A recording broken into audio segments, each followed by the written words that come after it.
Welcome to Ravikiranalu TV. ముందుగా headlines చూద్దాం. రాయవరం సభలో సీఎం చంద్రబాబు అధికారులపై ఆగ్రహం. సముద్రంలోకి వృధాగా పోయే నీటి కోసం గొడవలెందుకు అన్న సీఎం చంద్రబాబు. మిగులు జలాల కోసం ఏపీ తెలంగాణ మధ్య విభేదాలు వద్దన్న చంద్రబాబు. పాసు పుస్తకాల నిర్లక్ష్యం సహించమని హెచ్చరిక. జల వివాదాలకు శాశ్వత పరిష్కారమే లక్ష్యమన్న సీఎం రేవంత్ రెడ్డి. గొడవలు కాదు సహకారమే కావాలని నీటి అంశంపై సీఎం వ్యాఖ్యలు. యువతకు ఉద్యోగాలే ప్రజాప్రభుత్వం లక్ష్యమని వ్యాఖ్య. నైపుణ్యాభివృద్ధితో ఉపాధి పెంచుతామని హామీ.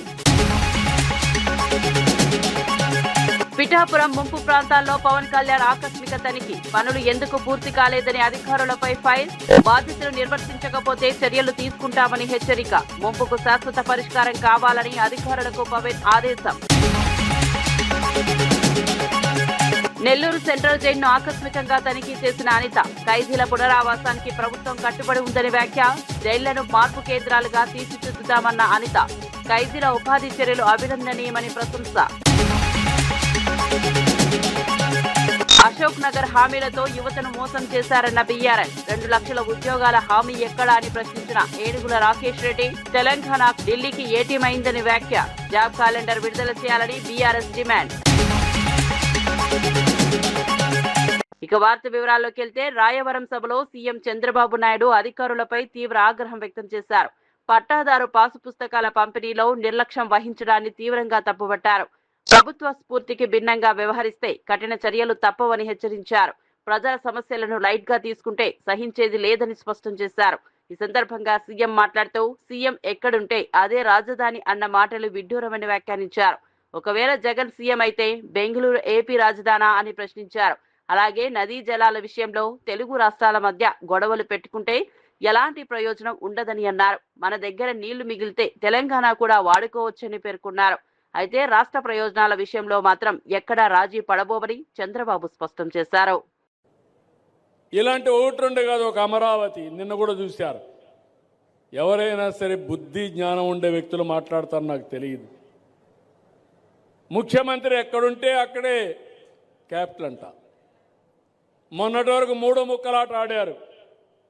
అంటే 3 రాజధానులు అన్నారు. ప్రపంచంలో ఎక్కడా లేవన్నాం, కానీ వినలేదు. ప్రజలు గుణపాఠం చెప్పారు, ఎన్నో ఇబ్బందులు పెట్టారు.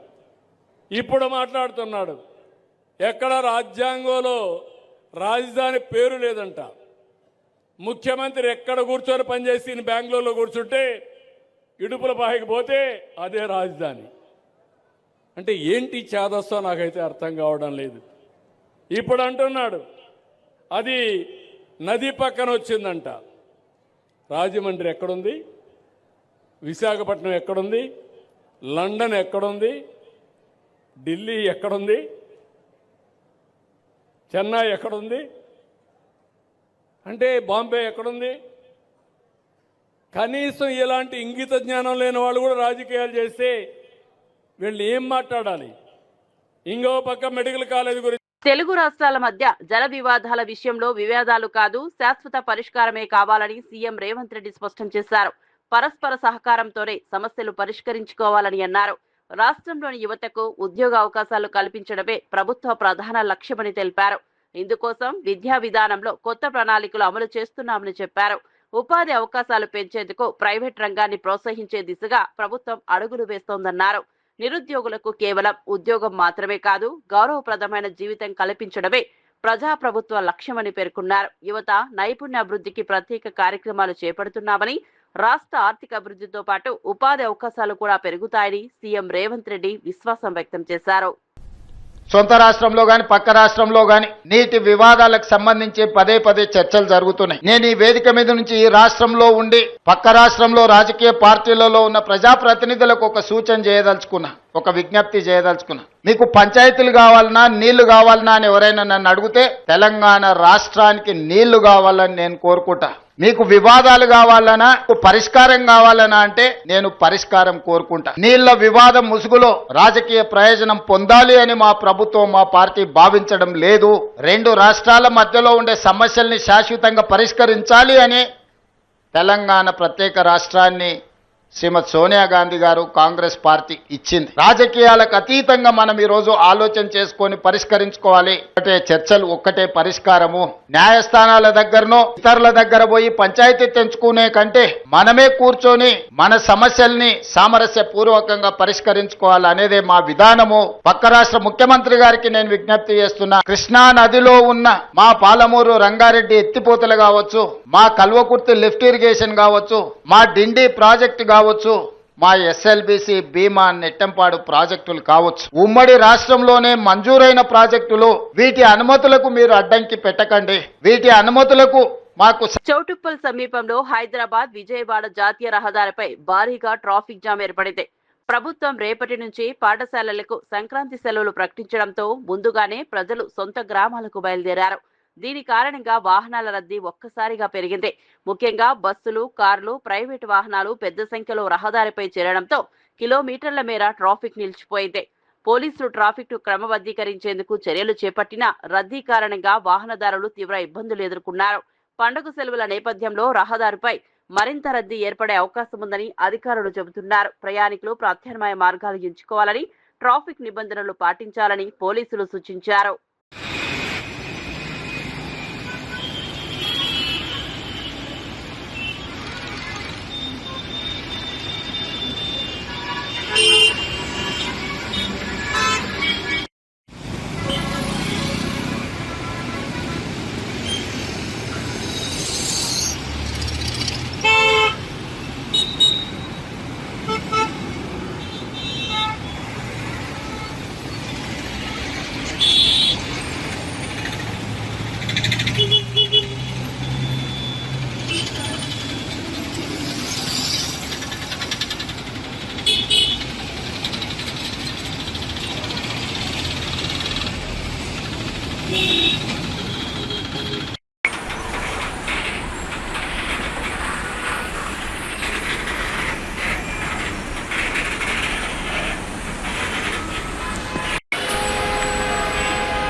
కాకినాడ జిల్లా పిఠాపురం పట్టణంలోని ఇందిరానగర్ ముంపు ప్రాంతాలను డిప్యూటీ సీఎం పవన్ కళ్యాణ్ స్వయంగా పరిశీలించారు. ఈ సందర్భంగా జిల్లా ఇన్ఛార్జ్ మంత్రి నారాయణ కూడా పాల్గొన్నారు.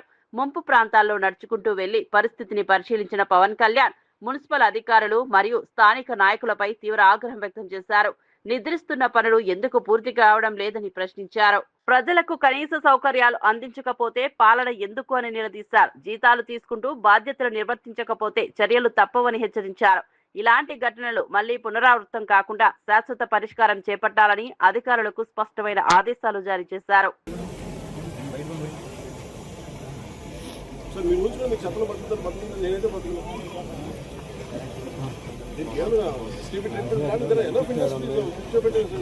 మీరు తీసుకొచ్చారు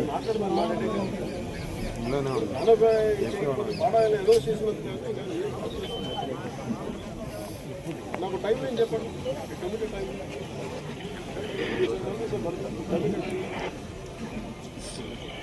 నాకు కనిపించకూడదు. టైం లైన్ ఇవ్వండి.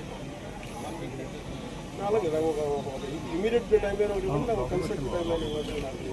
మిగతా జలశక్తి డిపార్ట్మెంట్ కూర్చోండి, లేదంటే బండ్స్ మీద ఏమేమి ఉన్నాయి ఇష్యూస్ మాత్రం చెప్పండి. రిక్వెస్ట్ చేసి దీనివల్ల లేదు రేపు పొద్దున మునిగిపోతుంది. Make sure it's your responsibility. మీరు రెండు రకాల ట్యాకిల్ చేయండి. నాకు తెలుసు నేను పాడాన్ని చేసిందా stand నొప్పద్దు stand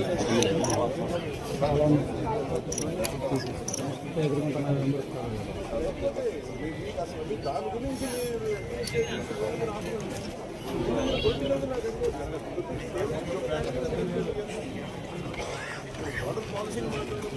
Rayalaseema lift irrigation ప్రాజెక్టుకు 2021లో స్టే ఇచ్చినప్పుడు వైసీపీ మౌనంగా ఉండి ఇప్పుడు గగ్గోలు పెడుతోందని టీడీపీ నేత బీటెక్ రవి విమర్శించారు. అప్పట్లో వైసీపీ ప్రభుత్వ హయాంలోనే ప్రాజెక్టుకు అడ్డంకులు ఏర్పడ్డాయని గుర్తు చేశారు. రాజకీయ లబ్ధి కోసమే ఇప్పుడు ఈ అంశాన్ని తెరపైకి తీసుకొస్తున్నారని ఆరోపించారు.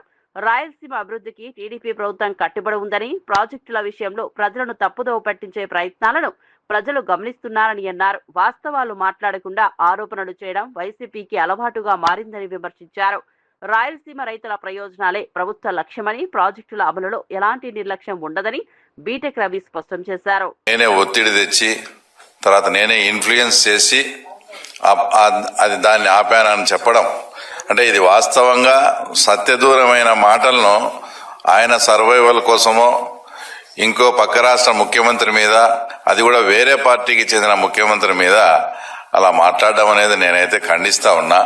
తర్వాత దాన్ని చూసి అంటే ఈ గత 1.5 సంవత్సరం నుంచి అంతకుముందు 2 సంవత్సరాల నుంచి నిద్రపోతా ఉండే ఆ తర్వాత ఈ వైఎస్ఆర్సీపీ నాయకులంతా ఇప్పుడు లేచి అబ్బా ఇదంతా మీ వల్లనే ఇబ్బంది పడినది, మీ వల్లనే ఆగిపోయిందంట అని ఇప్పుడు లేచి అంతా గగ్గోలు పెట్టడం. అంటే మైక్రో ఇరిగేషన్ ప్రాజెక్టు తర్వాత 1200 కోట్లతో పిలిచి ₹1 కూడా డబ్బు ఇవ్వకుండా, అది కూడా మళ్ళా మామూలు సంస్థ ప్రముఖ సంస్థని మెగా వాళ్ళకి డబ్బు ఇవ్వకుండా చాప చుట్టేసుకొని పోయినారు. అంటే నిన్ను 1978 నుంచి మిమ్మల్ని ఎమ్మెల్యేగా చేసే మన పులివెందులకు సంబంధించిన ప్రాంతంలో మైక్రో ఇరిగేషన్ ప్రాజెక్ట్ చేసే వేంపల్లి టైలెండ్ వరకు మనము సాగునీరు ఇవ్వచ్చు. కుప్పం కన్నా ముందు పులివెందులకు నీళ్ళు ఇస్తారని మాట ఇచ్చి కృష్ణా జలాల్లో ఫస్ట్ పులివెందులకు నీళ్ళు వచ్చేట్టుగా వచ్చేసి చంద్రబాబు నాయుడు గారు. పులివెందుల్లో ఇప్పటికీ తాగునీరు సమస్య ఉంటే ఇప్పుడు మన ప్రభుత్వం తెలుగుదేశం పార్టీ ప్రభుత్వం వచ్చిన తర్వాత 175 కోట్లు దానికి వెచ్చించి మొత్తం ప్రతి గ్రామానికి తాగునీటి సమస్య చేసి అది మన ముఖ్యమంత్రి గారి చేతుల మీదుగా తొందరలో శంకుస్థాపన చేస్తాం. నెల్లూరు జిల్లాలోని సెంట్రల్ జైలును హోంమంత్రి వంగల్పూడి అనిత ఆకస్మికంగా సందర్శించారు. జైలులో ఉన్న ఖైదీలకు కల్పిస్తున్న సౌకర్యాలు, భద్రత, ఉపాధి అవకాశాలపై అధికారులను వివరాలు అడిగి తెలుసుకున్నారు.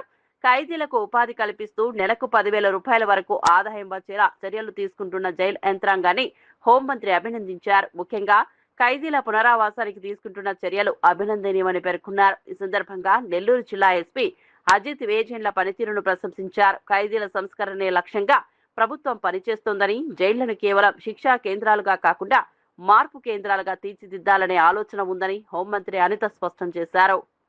లిటరల్లీ చెప్పాలంటే ఒక మంచి వాతావరణంలో ఖైదీల తాలూకా దాన్ని ఏమంటారంటే వాళ్ళ పశ్చాత్తాపడి తిరిగి వాళ్ళ జీవన విధానం మార్చుకునేటట్టుగా మళ్ళీ తిరిగి వాళ్ళ శిక్ష ముగించుకొని బయటకు వెళ్ళిన తర్వాత కూడా వాళ్ళు తమ జీవన విధానాలని సక్రమంగా చేసే విధంగా అక్కడ జైలు అధికారులు, అదేవిధంగా మొత్తం భద్రతా సిబ్బంది అందరూ కూడా చాలా బాగా వర్క్ చేయడం అనేది నేను కూడా గమనించుకున్నా. అక్కడికి వెళ్ళిన తర్వాత ఈవెన్ దో వాళ్ళందరూ కూడా పేస్టులు తయారు చేస్తున్నారు, షాంపూలు తయారు చేస్తున్నారు, కోకోనట్ ఆయిల్ ప్యాకింగ్ జరుగుతున్నాయి, ఐరన్ అంటే బీరువాలు తయారు చేస్తున్నారు, స్కూల్ బెంచెస్ కానీ చైర్స్ కానీ ఇలాంటివన్నీ తయారు చేస్తున్నారు, కార్పెంటరీ వర్క్స్, స్టిచ్చింగ్, ఓవరాల్గా వర్క్ షాప్లో కూడా చాలా మంది వర్క్ చేసుకొని ఆ దగ్గర నెలకి దగ్గర 7,000 నుంచి 8,000 రూపాయలు వాళ్ళు నెల అయ్యేసరికి సంపాదించుకునే పరిస్థితులు కూడా కల్పించారు. ముఖ్యంగా ఇవే కాకుండా నేను అక్కడ ఉన్న భద్రతా సిబ్బందిని అందరినీ కూడా కనుక్కోవడం జరిగింది. ఉన్న పరిస్థితులు ఎలా ఉన్నాయని అంతా కూడా మంచిగా అనిపించింది నెల్లూరు ప్రిజన్ అంతా కూడా. ఆ తర్వాత ఈరోజు ఇక్కడికి మన ఎస్పీ గారు, అదేవిధంగా అడిషనల్ ఎస్పీ గారు, డిఎస్పీ గారు అందరూ ఇక్కడికి వచ్చి ఇక్కడ ఒకసారి వీళ్ళందరితో కలిసి మాట్లాడడానికి ఇక్కడికి రావడం జరిగింది. ఓవరాల్గా నెల్లూరు జిల్లాలో ఒక మంచి సంస్కృతిని తీసుకొచ్చినందుకు రాష్ట్రంలోనే నేను నెల్లూరు పోలీసుల్ని ప్రత్యేకంగా ఎస్పీ గారిని అభినందిస్తున్నాను. ఎందుకంటే ఈ రోజు వరకు రౌడీ షీటర్లు అన్న వాళ్ళు కానీ, పీడియాక్లో ఉన్న వాళ్ళు కానీ దర్జాగా బయటకి తిరిగి వాళ్ళు మళ్ళా తిరిగి రౌడీయిజం చేసే పరిస్థితి నుంచి అలా రౌడీయిజం చేసే వాళ్ళు కానీ, రౌడీ షీటర్లు కానీ సొసైటీలో వాళ్ళకంటూ ఒక షై ఫీల్ అవ్వాలి అనే ఉద్దేశంతో రోడ్ల మీద నడిపించిన పరిస్థితి కూడా మనం అందరం కూడా చూసాం.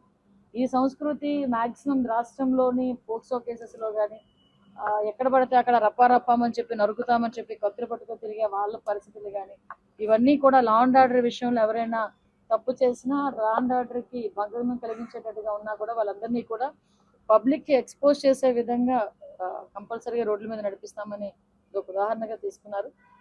ఆ విధంగా ఈరోజు ప్రతి చోట కూడా ప్రతి ఒక్కరు కూడా హ్యాపీగా ఉన్నారు.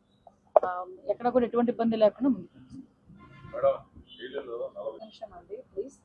పెట్రోల్ బంకుల్లో మాక్సిమం ఖైదీల చేతే నడవబడుతుందండి పెట్రోల్ బంక్.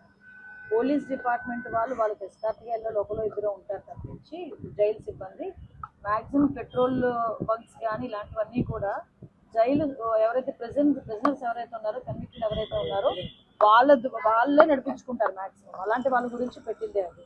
నెల్లూరు సెంట్రల్ జైల్లో రిమాండ్ ఖైదీగా ఉన్న మాజీ ఎమ్మెల్యే పిన్నెల్లి రామకృష్ణారెడ్డిను మాజీ మంత్రి కాకాని నర్సారావుపేట మాజీ ఎమ్మెల్యే గోపిరెడ్డి శ్రీనివాసరెడ్డి కలిసి పరామర్శించారు.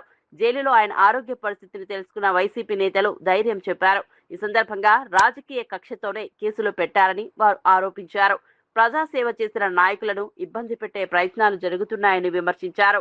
వైసీపీ నేతలపై అక్రమ కేసులు పెట్టడం ద్వారా ప్రభుత్వం ప్రజల గొంతు నొక్కాలని చూస్తోందన్నారు. న్యాయ వ్యవస్థపై పూర్తి విశ్వాసం ఉందని, నిజం తప్పకుండా బయటపడుతుందని చెప్పారు. పార్టీ శ్రేణులు ధైర్యంగా ఉండాలని, ప్రజల మద్దతు తమకే ఉందని వైసీపీ నేతలు స్పష్టం చేశారు. కాబట్టి మీరు మీ ఇష్ట ప్రకారం వ్యవహరిస్తా ఏదో ఒక విధంగా ఒక నియంత్రణతో పోగొట్టలేకపోతున్నారు. రేపు ఈ రోజు మీకు చెప్పేటువంటి శాసనసభ్యులు ఎవరు కూడా బెంగళూరు, హైదరాబాద్, ఇతర రాష్ట్రాలకి లేదా వీలైతే ఇతర దేశాలకు తరలి వెళ్ళిపోతారు. ఉద్యోగస్తులు మాత్రం ఇక్కడే ఉండాల్సినటువంటి పరిస్థితి ఏర్పడుతుంది. జగన్మోహన్ రెడ్డి గారు ఇప్పుడే చెప్పినట్టుగా, ఇంతకుముందే చెప్పినట్టుగా మీరు ఉద్యోగం నుంచి పదవి విరమణ చేసినా సరే ఎవరిని విడిచిపెట్టేది ఉండదు. సప్త సముద్రాల అవతల ఉన్నా సరే వాళ్ళని తీసుకొచ్చి న్యాయస్థానం ముందు నిలబెట్టి తప్పనిసరిగా మీకు శిక్ష పడేటువంటి విధంగా చర్యలు చేపట్టడం జరుగుతుంది అని చెప్పి తెలియజేస్తూ, ఏది ఏమైనా సరే ఈరోజు పిన్నెల్లి సోదరులకి వైఎస్ఆర్ కాంగ్రెస్ పార్టీ కుటుంబం మొత్తం ఈరోజు అండగా నిలిచింది. వాళ్ళ పట్ల ప్రగాఢమైనటువంటి ఈరోజు జనాలలో సానుభూతి వెల్లవవుతుంది. ఎక్కడ వెళ్ళినా సరే పాపం వాళ్ళకి సానుభూతి వ్యక్తం చేస్తున్నారు. అయ్యో అనవసరంగా వీళ్ళకి సంబంధించినటువంటి దాంట్లో ఆ సింపతి అనేటువంటిది ఈరోజు ప్రజల్లో ప్రారంభమైంది. అది రాబోయేటువంటి రోజుల్లో ఇంకా ఎక్కువ ఉధృత స్థాయిలో వెళ్ళేటువంటి పరిస్థితి ఏర్పడింది. నేను ఈ ప్రభుత్వానికి ఒకటే విషయం చెప్తున్నా, మీరు చేసేటువంటి ఈ నియంత్రణతో పోకడలు అనేటువంటివి ప్రజలు ఎదురు తిరిగితే బ్రిటిష్ పాలకులను తరిమి కొట్టినటువంటి ప్రజలు ఈ రోజు ఉన్నటువంటి పోలీస్ వ్యవస్థను ఎదిరించడం అనేటువంటిది పెద్ద పని కాదు. పోలీస్ స్టేషన్ల దగ్గరికి వచ్చో, పోలీస్ స్టేషన్ల ముందు బైఠాయించో, మొరాయించో కూర్చోవడం మొదలు పెడితే మీరు శాంతి భద్రతలను కూడా కాపాడేటువంటి పరిస్థితి ఏర్పడదు. కాబట్టి శాంతి భద్రతలను కాపాడాల్సినటువంటి పోలీసులు వాటిని విస్మరించి వైఎస్ఆర్ కాంగ్రెస్ పార్టీ శ్రేణులను ఇబ్బంది పెట్టడమే ధ్యేయంగా పనిచేస్తున్నారు. ఇది సరైనటువంటి పద్ధతి విధానం కాదు అని చెప్పి ఈ సందర్భంగా మీకు అందరికీ ఒక హెచ్చరిక చేస్తూ, ఖచ్చితంగా రాబోయేటువంటి రోజుల్లో వైఎస్ఆర్ కాంగ్రెస్ పార్టీ తిరిగి అధికారంలోకి రాగానే ఈ రోజు మీరు పెట్టినటువంటి అక్రమ కేసులు అన్నిటి మీద విచారణ చేస్తాం. అన్యాయంగా మాట్లాడేటువంటి వాళ్ళు, అన్యాయంగా పోస్టింగ్లు పెట్టేవాళ్ళు, అన్యాయంగా వ్యవహరించేటువంటి వాళ్ళు తెలుగుదేశం పార్టీ శ్రేణుల్ని వదిలిపెట్టడం, తెలుగుదేశం పార్టీ శ్రేణులకు వంతగా ఈరోజు నిలిచి అండగా పలుకుతున్నటువంటి చిలక పలుకులు పలుకుతున్నటువంటి అధికారులు ఎవరిని కూడా విడిచిపెట్టేటువంటి ప్రసక్తి ఉండదు అని చెప్పి ఈ సందర్భంగా తెలియజేస్తూ, ఈరోజు ధైర్యంగా ఉండేటువంటి పిన్నెల్లి సోదరులకి ఈరోజు అందరూ కూడా అండదండలు అందించి రాబోయేటువంటి రోజుల్లో వాళ్ళ న్యాయ పోరాటం ద్వారా ఎక్కడా కూడా నిర్దోషులుగా బయటకు వస్తారనేటువంటి ఆ విశ్వాసం మాకుంది. తప్పనిసరిగా వాళ్ళు నిర్దోషులుగా బయటకు వస్తారని చెప్పి సందర్భంగా తెలియజేస్తూ, ఎప్పటికైనా చంద్రబాబు కొడుకు, అబ్బా కొడుకులు ఇద్దరు కూడా మీ బుద్ధి మానుకుని మీ దుర్బుద్ధితో వ్యవహరించకుండా, ప్రజల పట్ల పక్షపాత వైఖరి ప్రదర్శించకుండా, మీకు ప్రజలు ఇచ్చినటువంటి అవకాశాన్ని సద్వినియోగం చేసుకుని వీలైతే, మీకు చేత కాదు ఎప్పుడు ప్రజలకు సంబంధించి ఆలోచన చేసి అభివృద్ధి సంక్షేమం అమలు చేయాలనేటువంటిది, మీకు చేత అయితే వీలైతే ప్రజలకు ఏదైనా మేలు చేసేదానికి ఆలోచన చేయండి తప్ప ప్రజలకు కీడు చేసేటువంటివి రేపు రాబోయేటువంటి రోజుల్లో తప్పనిసరిగా దాని ద్వారా మీరు మూల్యం చెల్లించుకోవాల్సినటువంటి పరిస్థితి. నిరుద్యోగుల జీవితాలతో చెలగాటమాడింది బీఆర్ఎస్ పాలనలోనేనని కాంగ్రెస్ నేత చనగాని దయాకర్ హరీష్ రావుని ప్రశ్నించారు. గాంధీ భవన్ లో మీడియాతో మాట్లాడుతూ నిరుద్యోగుల సమస్యలను రాజకీయ లబ్ధికి వాడుకుంటున్నారని విమర్శించారు. మండలిలో మంత్రి శ్రీధర్ బాబు చేసిన వ్యాఖ్యలను వక్రీకరించి నిరుద్యోగుల్లో అయోమయం సృష్టించడమే బీఆర్ఎస్ అజెండా అని అన్నారు. అగ్రికల్చర్ పరీక్షల లీకేజీలకు బాధ్యులు ఎవరో ప్రజలకు తెలుసని చెప్పారు. జగిత్యాల జిల్లాలో ఇన్ సర్వీస్ అభ్యర్థులు కాపీ కొడుతూ పట్టుబడిన ఘటనలను గుర్తు చేశారు. కాంగ్రెస్ ప్రభుత్వం నిరుద్యోగులకు న్యాయం చేసే దిశగా ముందుకెళ్తోందని, సీఎం రేవంత్ రెడ్డి నిరుద్యోగుల బాంధవుడిగా నిలుస్తారని దయాకర్ పేర్కొన్నారు. ఆల్రెడీ వివిధ కంపెనీలతోని ఎంఓ కుదిరించుకొని ఈ ప్రక్రియ కొనసాగుతూనే ఉంది. అదే విషయాన్ని శ్రీధర్ బాబు గారు అసెంబ్లీలో చెప్పితే కూడా దాన్ని వక్రీకరించి ప్రభుత్వ ఉద్యోగాలలో కొంతమందికే మనం ఇవ్వగలుగుతాం, కానీ ప్రైవేట్ రంగంలో అవకాశాలు ఎక్కువ మనం ఇవ్వగలుగుతామని చెప్పిన విషయాన్ని మీరు వక్రీకరించి ఇవాళ విద్యార్థుల మధ్య, నిరుద్యోగుల మధ్య విద్వేషాలు ఇవాళ రెచ్చగొట్టే అవకాశాలు మీరు పూనుకుంటున్నారు. ఇది సరైనది కాదని మేము హెచ్చరిస్తా ఉన్నాం. హరీష్ రావు గారు, మీరు మాజీ మంత్రిగా 10 ఏళ్ల పాటు పనిచేసిన మీరు ఇవాళ తన స్థాయికి మించి ఇవాళ మీరు ఒక ఆజ్ఞానిగా మాట్లాడడం అనేది చాలా సిగ్గుపడతా ఉన్నాం. అగ్రికల్చర్ యూనివర్సిటీలో జరిగినటువంటి తప్పిదమేందో మీకు కనీసం అది కూడా మీరు తెలియకుండా దాన్ని ఒక లీకేజ్గా అది ఒక పెద్ద దానిలాగా మీరు మాట్లాడడం అనేది కూడా సరైంది కాదని మేము కోరుతా ఉన్నాం. ఇది మా ప్రజా ప్రభుత్వం, ఇది ప్రజల కోసం పనిచేసే ప్రభుత్వం, ప్రజలు తెచ్చుకున్నటువంటి ప్రభుత్వం అనే విషయాన్ని హరీష్ రావు గారికి చెప్తా ఉన్నాను. ఇది కుటుంబ పాలన కాదు. మీలాగా ఇవాళ ప్రజా పాలనలో ఏ ఒక్కరు అవకాశం లేకుండా సమిష్టి నిర్ణయాలతో గౌరవ ముఖ్యమంత్రి రేవంత్ రెడ్డి గారు ఈ రాష్ట్ర అభివృద్ధి కోసం, విద్యార్థుల భవిష్యత్తు కోసమే ఇలా జీవితం అంతా అక్కడ పణంగా పెట్టి పనిచేస్తున్న విషయాన్ని గుర్తు తెచ్చుకోవాలని మేము హరీష్ రావు గారికి హెచ్చరిస్తా ఉన్నాం. దయచేసి ఒక మాజీ మంత్రి హోదాలో కనీసం మీరు వాస్తవాలు చెప్పే ప్రయత్నం చేయండి. పొద్దున లేస్తే అబద్దాలతో, విష ప్రచారాలతో తెలంగాణ ప్రజల్ని గందరగోళపరచకండి మరొకసారి హరీష్ రావు గారికి విజ్ఞప్తి చేస్తా ఉన్నాను. నమస్తే, థ్యాంక్ యూ. మీ Chennagani Dayakar, Congress party general secretary. ప్రజల ఆస్తిని పంచుతామని నారా లోకేష్ చెప్పడం అధికార మదమని మాజీ మంత్రి పేర్ని నాని మండిపడ్డారు. 50 కోట్ల విలువైన ఆస్తులను అనా పైసలకు పంచుతామనడం ప్రజాస్వామ్యానికి అవమానకరమన్నారు. అంత ఉదారత ఉంటే సొంత హెరిటేజ్ ఆస్తులను పంచాలని సూచించారు. రాయవరం సభలో సీఎం చంద్రబాబు చేసిన వ్యాఖ్యలపై పేర్ని నాని వ్యంగ్యాస్త్రాలు సంధించారు. పాస్బుక్ల పంపిణీ పేరిట హెలికాప్టర్లో వెళ్లి చివరకు రైతులకు పాస్బుక్లు ఇవ్వలేకపోయారని విమర్శించారు. జగన్ పేరును తిట్టడం తప్ప కూటమి నేతలకు పని లేదని ఆరోపించారు. ప్రజలు ఈ అబద్ధాలను నమ్మే పరిస్థితిలో లేరని స్పష్టం చేశారు. పెద్ద జగన్ దోష అంటే ఏంటి దోష? ఫోటో వేసుకుంటే దోష, ఏం దోష అన్న? ఇది మొత్తం గవర్నమెంట్ రికార్డ్ అని ఉంది. పోలవరం దగ్గరికి వెళ్ళి పోలవరం పూర్తవకుండా పునాదుల్లో ఉంటే జైము జైము చంద్రన్న అంటే తప్పులేదు. వెళ్ళి బస్సులు వేసుకెళ్ళి చూపిస్తాకి 450 కోట్లు ఖర్చు పెడితే తప్పులేదు. అవ్వని పోలవరానికి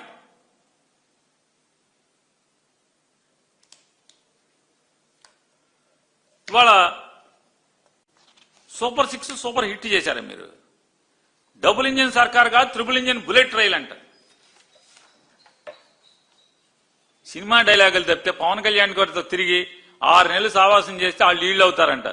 సినిమా డైలాగులు చంద్రబాబు నోటెంబడి సినిమా సుత్తి కబుర్లు పోయి సినిమా కబుర్లు వస్తున్నాయి. ఇదివరకు సుత్తి డైలాగులు ఉండే, ఇప్పుడు సినిమా డైలాగులు. ఏంటి ట్రిపుల్ ఇంజిన్ సర్కార్? ఎవరు ట్రిపుల్? ఎవరు? ఏంటి ట్రిపుల్? ఏంటి ఈ రాష్ట్రానికి ఈ ట్రిపుల్ ఇంజిన్ బుల్లెట్ రైల్ వల్ల ఏంటి ఉపయోగం? దమ్ముడి ఉపయోగం ఉందా అని అడుగుతున్నాను. డబుల్ కాదు, డబుల్ ఇంజిన్ అయితే లేదు, ట్రిపుల్ ఇంజిన్ అయినా లేదు కదా. గత 5 ఏళ్లు 2014 నుంచి 19 దాకా డబుల్ ఇంజిన్ సర్కారు ఈ రాష్ట్రానికి ఒదిగింది ఏంటని అడుగుతున్నాను. చెంబుడు నీళ్లు, దోషుడి మట్టే కదా. ఈ రాష్ట్రానికి ఏం మిగిలింది?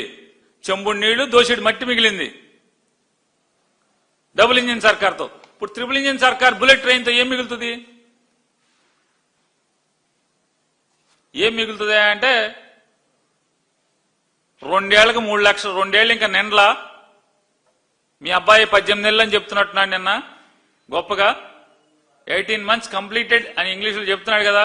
18 months కి 3 lakh crores అప్పు తెచ్చారు మీరు. 18 నెలలకి 3 లక్షల కోట్లు అప్పు తెచ్చే పరిస్థితి. నేను చంద్రబాబు నాయుడు గారిని, మీరు ముగ్గురు కలిసి, మీ బుల్లెట్ ట్రైన్ అంతా కలిసి ముగ్గురు,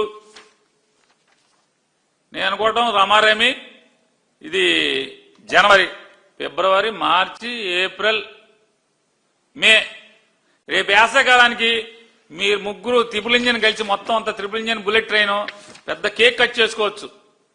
జగన్మోహన్ రెడ్డి గారు 3,32,000 కోట్లు, ఎంత 31,000 కోట్లు చేశాడు. మేము అసలు జగన్ 5 ఏళ్లలో చేశాడు.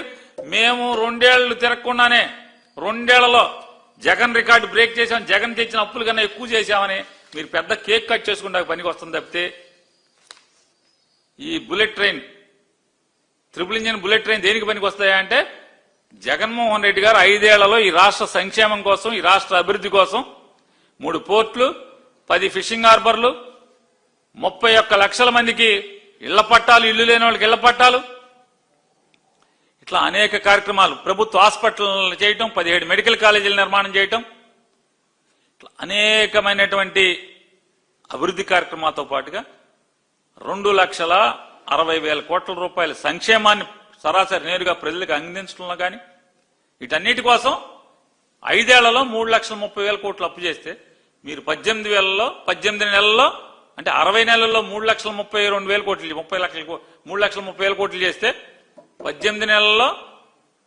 3 లక్షల కోట్లు అప్పు చేశారు మీరు.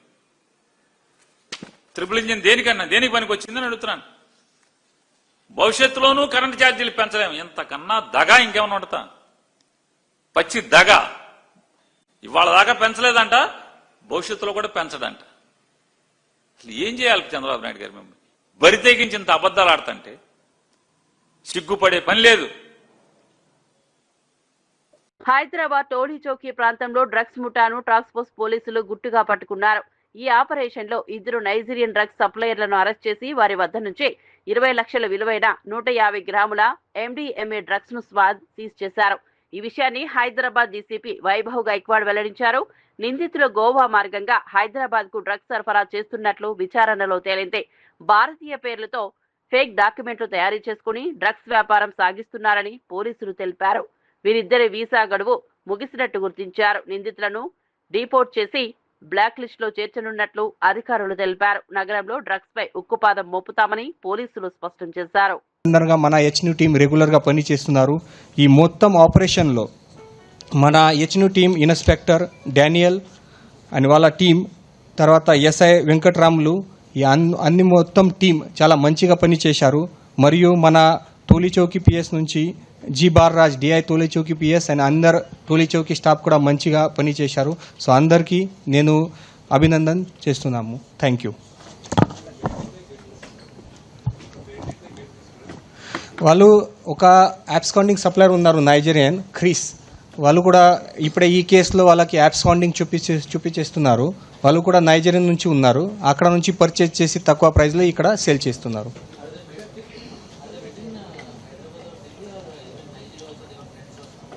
అదే కూడా గురించి నాకు ఇన్వెస్టిగేషన్ నడుస్తుంది. అది మనకు క్లియర్ కట్. బట్ వాళ్ళ ఇంతకుముందు కూడా పరిచయం ఉంది అది. సో ఇది అక్యూజ్ ఇక్కడ హైదరాబాద్లో ఉన్నారు ఫస్ట్. ఇక్కడ జైలు నుంచి బయటకు వచ్చి తర్వాత ఐడెంటిటీ చేంజ్ చేసి ఢిల్లీలో రిసైడ్ చేస్తున్నారు. సో ఢిల్లీ ఇప్పుడే అది మన ఇన్వెస్టిగేషన్ చేసి అక్కడ కూడా టీం పంపించేస్తున్నాము. రాహుల్ గాంధీ అశోక్ నగర్ కు వచ్చి నిరుద్యోగ యువతకు హామీలు ఇచ్చి నట్టేట ముంచేశారని బీఆర్ఎస్ నేత ఏనుగుల రాకేష్ రెడ్డి తీవ్ర విమర్శలు చేశారు.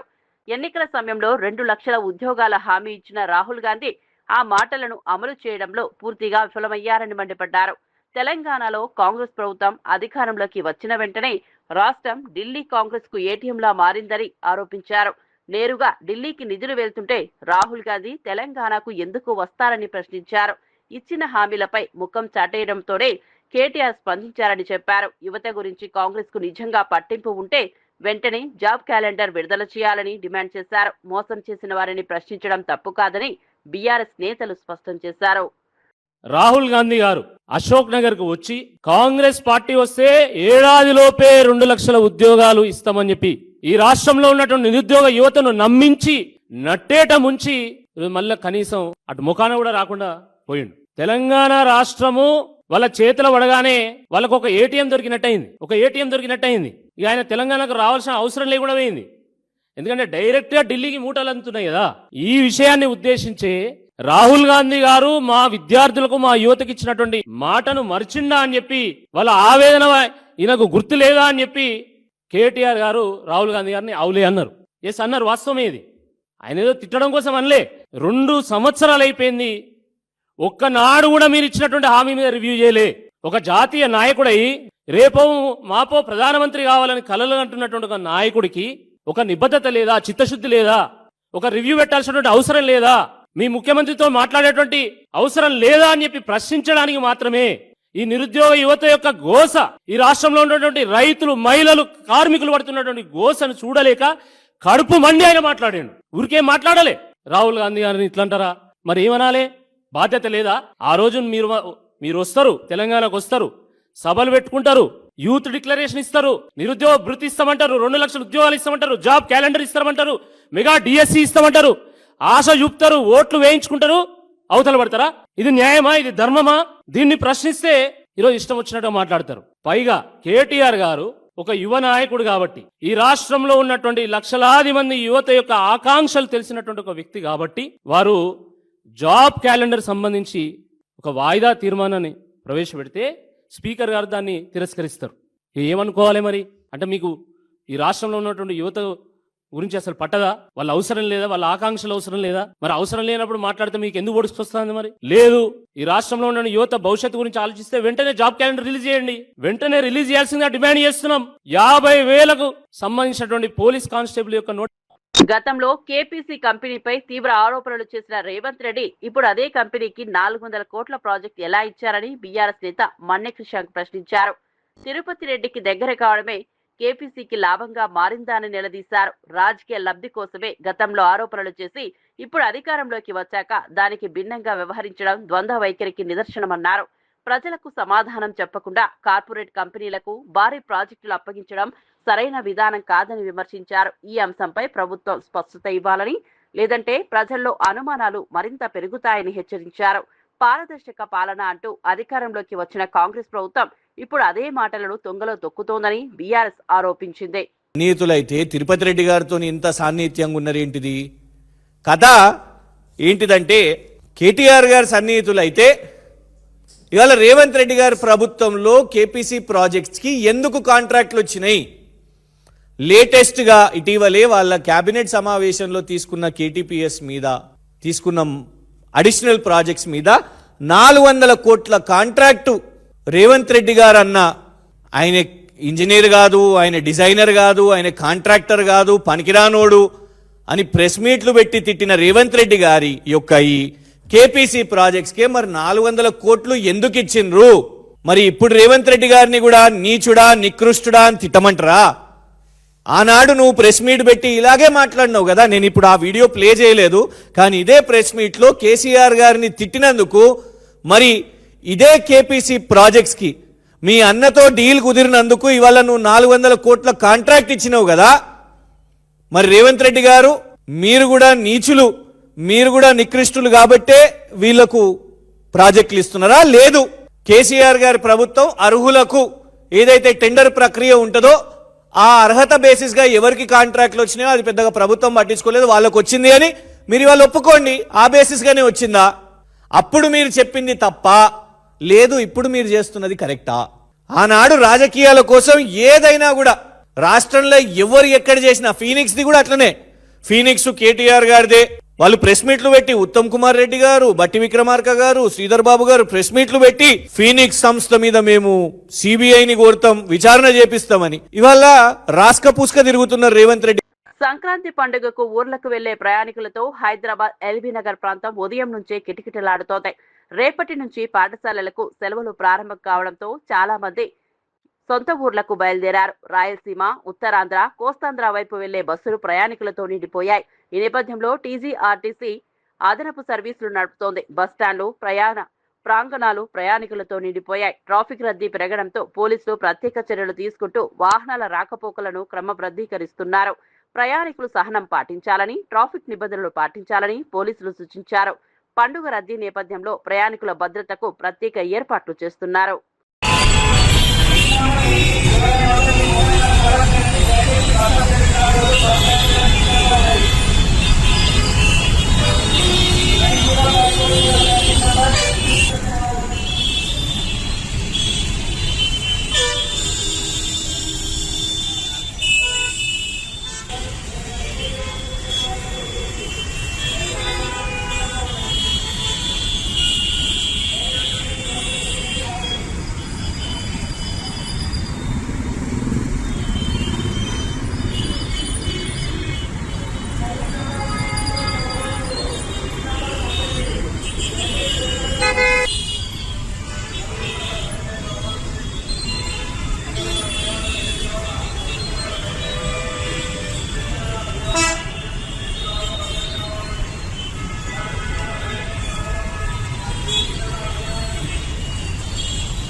పటాన్చెరు పోలీస్ స్టేషన్ పరిధిలో జరిగిన ఆలయ చోరీ కేసును పోలీసులు విజయవంతంగా ఛేదించారు.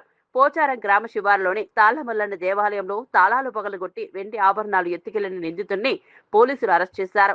గొల్లబస్తీకి చెందిన దండు రవి అనే పాత నేరస్తుడే ఈ చోరీకి పాల్పడ్డారని గుర్తించారు. నిందితుడి వద్ద నుంచి 6 కిలోల వెండి ఆభరణాలతో పాటు స్కూటీని పోలీసులు స్వాధీనం చేసుకున్నారు. ఆలయాల భద్రతపై ప్రత్యేక దృష్టి పెట్టామని పోలీసులు తెలిపారు. పాత నేరస్తుల కదలికలపై నిఘా పెంచామని, ఇలాంటి ఘటనలు పునరావృతం కాకుండా కఠిన చర్యలు తీసుకుంటామని స్పష్టం చేశారు. కేసు దర్యాప్తు కొనసాగుతోందని అధికారులు వెల్లడించారు.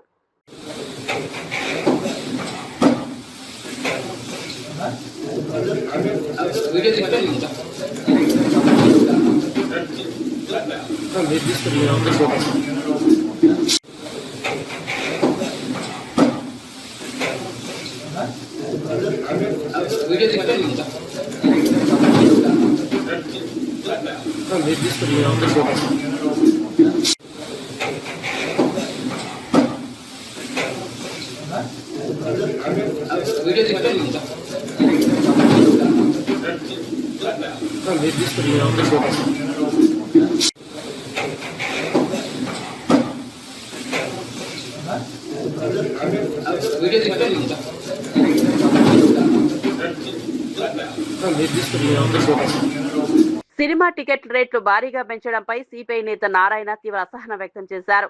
పైరసీ చేశారని, ఐబొమ్మ రవిని జైల్లో పెట్టారని, కానీ ఇప్పుడు కొత్త సినిమాలకు టికెట్ రేట్లు 1000 రూపాయల వరకు పెంచడం దోపిడీ కాదా అని ప్రశ్నించారు. సినిమా చూడాలంటే టికెట్ తో పాటు తిండి పానీయాలకు మరో 1000 ఖర్చవుతుందని విమర్శించారు. ఇలా ప్రజలను దోచుకునే వ్యవస్థకు మద్దతు ఇస్తే పైరసీ లాంటి సమస్యలు ఆగవని అన్నారు. ఇప్పటికైనా ప్రజలు ఆలోచించి సినిమాల జోలికి వెళ్లరాదని సూచించారు. సామాన్య ప్రేక్షకులపై భారం మోపే విధానాలను ప్రభుత్వం నియంత్రించాలని డిమాండ్ చేశారు. ఒకవైపు ఐబొమ్మ రవిని జైల్లో పెట్టారు, బెయిల్ కూడా ఇవ్వలేదు. బెయిల్ నేనాకిచ్చే అవకాశం లేకపోయినా కావాలని పెట్టారు, ఏడిపిస్తున్నారు. ఎందుకంటే ఆయన పైరసీ చేశాడని. ఇప్పుడు ఏం చేస్తారు మీరు కొత్తగా సినిమాలు వస్తుంటే మళ్ళీ 1000 రూపాయలు టికెట్కి పెంచేశారు.